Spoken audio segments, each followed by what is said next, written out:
your final cruise altitude, you'll begin to realize the performance capabilities of your turbocharged Cirrus.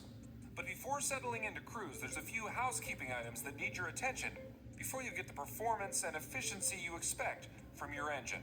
All of the cruise performance calculations for your turbocharged or turbo-normalized Cirrus are determined lean of peak EGT. In fact, there isn't even a procedure or even charts for rich of peak cruise operation. The reason for this is quite simply that your turbocharged or turbo-normalized Cirrus is capable of running cooler at a higher power setting, burning less fuel, and expelling fewer emissions into the environment when operated lean of peak.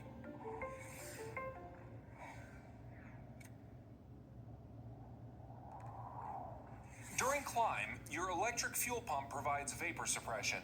The quick science behind this is that the higher the pressure within the fuel lines, which is provided by the electric boost pump, means a much higher temperature is needed to turn the fuel into vapor.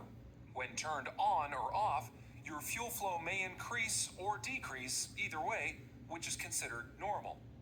After leveling off, the fuel pump should typically only be required to run for about another 30 minutes or so to allow fuel in the tanks, potentially heated while on the ground, to cool down a bit. Prior to turning the fuel pump off, note your fuel flow. Then, after turning it off, readjust the mixture to reestablish the original fuel flow. If, after turning the fuel pump off, you notice any abnormal fuel flows, EGTs, or your engine just seems to run a bit rougher, immediately return the fuel pump to boost. While operating above 18,000 feet, under some extreme environmental conditions, the electric fuel pump may not adequately prevent the formation of vapor while in the normal boost position, and instead, the high boost prime position may be required for vapor suppression. Usually, the formation of vapor is indicated by any combination of the following: fluctuations of normal fuel flow, abnormal engine operating, rising EGTs and TIT accompanied by falling fuel flow, and rising CHTs.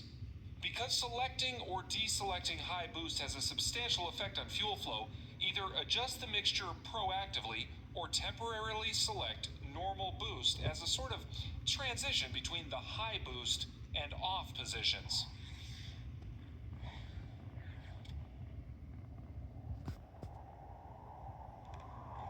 In the Sr22T, cruise leaning, or really any leaning from full rich for that matter, is only approved when the manifold pressure is 30.5 inches or less, at which point the green fuel flow arc expands and, when equipped with the Cirrus Perspective Avionics by Garmin, a blue, or we like to call it cyan, target fuel flow pointer is displayed.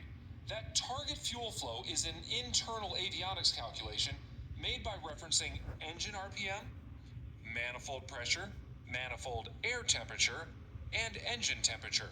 These variables are used in a blended calculation of sorts to approximate a target fuel flow value to yield a best economy lean of peak condition. Although the target fuel flow pointer is intended to be advisory only, it does a great job of getting you pretty darn close, if not right on the mark, for a proper lean of peak mixture setting.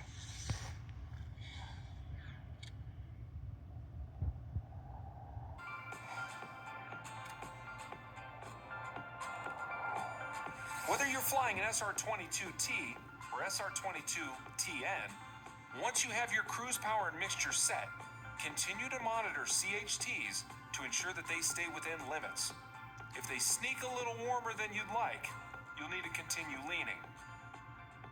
When operating lean of peak, remember that less fuel means less temperature, so reducing fuel flow by continuing to lean the mixture will help to bring your engine temperatures down. But if you find yourself using this rule of thumb and the engine just isn't cooling down as much as you'd like after making this initial half of a gallon adjustment, then you may need to lean an additional half gallon per hour. But if that cumulative 1 gallon per hour leaning adjustment still isn't enough to cool your engine down, well then it's time to use a power reduction instead of further leaning to cool things off. Start by reducing power by 1 inch of manifold pressure, then re-lean for normal cruise. Now, the whole goal here is to avoid an excessively lean mixture, which can occur a little more easy than you'd think, because the target fuel flow pointer will automatically bias leaner as engine temperatures rise. And keep an eye on your engine parameters, especially CHT, and tweak the mixture as you need to keep everything in check. Occasionally scanning your engine instruments throughout cruise flight on every flight will help you develop an idea of your engine's typical parameters and really provide an opportunity to identify any little deviations from the norm so they can be corrected promptly.